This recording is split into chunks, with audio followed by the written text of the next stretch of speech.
Hi, my name is Nicole Aloni.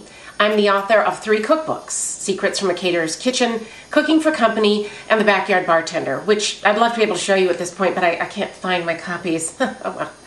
And I'm right here in Seattle, Washington. And I know that I need to keep this short. This is just sort of a thumbnail description of my life, so we'll start at the beginning. I've cooked and acted my whole life. As a matter of fact, I opened a catering business of my own when I was 13 in our neighborhood. And I know what you're thinking. No, you did not. You're making that up. You're exaggerating. Well, I did. You could ask my mother. I had 2 cookbooks that I based this whole business on. I had her La Rousse Gastronomique, and I had my Betty Crocker's Cooking for Kids, which at the time seemed like plenty to me. So I wound up with menus for these people that were like canard à l'orange, duck, followed by s'mores, campfire, Girl Scouts. I ultimately wound up then going to cooking school in Paris, where I learned to love French wine, French men, and I went to class often enough to get a diploma. When I came back to the United States, I got a very cool job.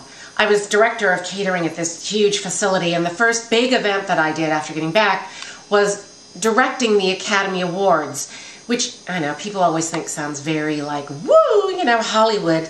To tell you the truth, it was a lot of very hard work, and if you've ever been locked in a large building with hundreds of celebrities, each of whom is on a very specific and different diet, you'll know that fun isn't really the exact word to describe it. But interesting. Good on my resume.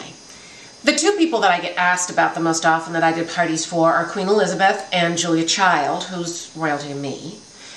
And people always want to know, like, which one made me more nervous, which one was I more concerned about doing, the right thing for.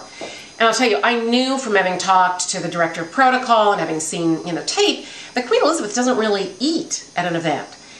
She moves the food around on her plate. Julia Child, on the other hand, I knew would eat every bite, you've seen her, and have lots of things to say and really know what she was talking about. So it was a huge relief to me when, as a result of the event I did, she not only loved the meal, we became friends, and she became my mentor for the rest of her life. So then I went on to start writing books and teaching around the world and making television appearances, which, hello, I'd like to do a lot more of. And now I'm working on a book that I'm really excited about. It's called A Conscious Feast, Everyone's Guide to Eating and Entertaining Green. So since what's at the heart of this whole book that I'm working on is local sustainable food, let's go to my local farmer's market and meet up with some of my local farmers and see about what's fresh in the market. And you never know, we might wind up with something fun for dinner. Come on. Hey, here we are at my farmer's market in Ballard. This is a small market. Some of them are huge, but like farmers markets everywhere, we've got products from farmers who may have picked it yesterday or even this morning to bring it here for you. We've got artisans who are making honey and handmade soap and fresh pressed juices, beautiful flowers. So we're going to walk around and take a look and maybe jump in and meet some of these farmers. Here we are at Taylor Shellfish, one of my favorite booths in the farmer's market. They've got the most incredible fresh shellfish, not just here in the Ballard Farmer's Market, but maybe anywhere. This is the native Olympia oyster?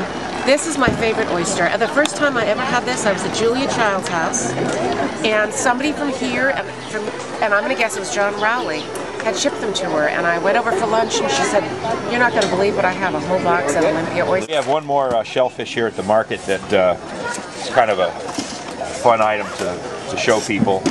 They've never seen it. It's a gooey duck.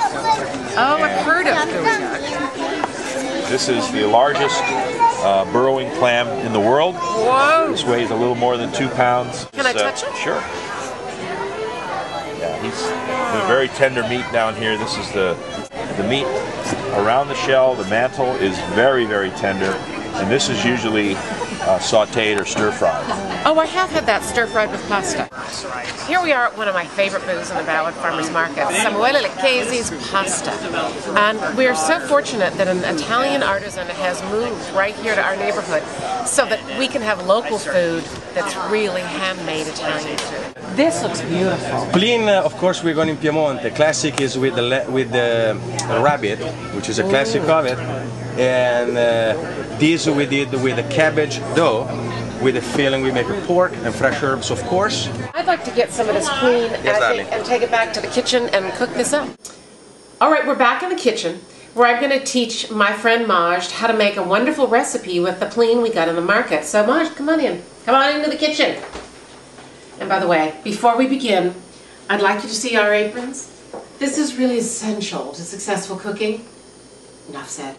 I've already got the butter started melting for you, and I want you to add all the sage that you just chopped up and the whole pieces in here now. So let's get all your sage in here, all of it. And this one. Yep. Quickly, quickly, because we want to get all the sage flavor infused into this butter and the whole leaves. These, little pleen are done when they pop to the top. I'm just going to add some cherry tomatoes that we also got at the farmer's market, local, organic cherry tomatoes. I'm going to tuck these in here just because it has a really wonderful rustic Italian look. Voila! Pleen with brown butter sage sauce. Thank you very much for joining me today, and I look forward to seeing you on television again. Your television. Soon. Ciao!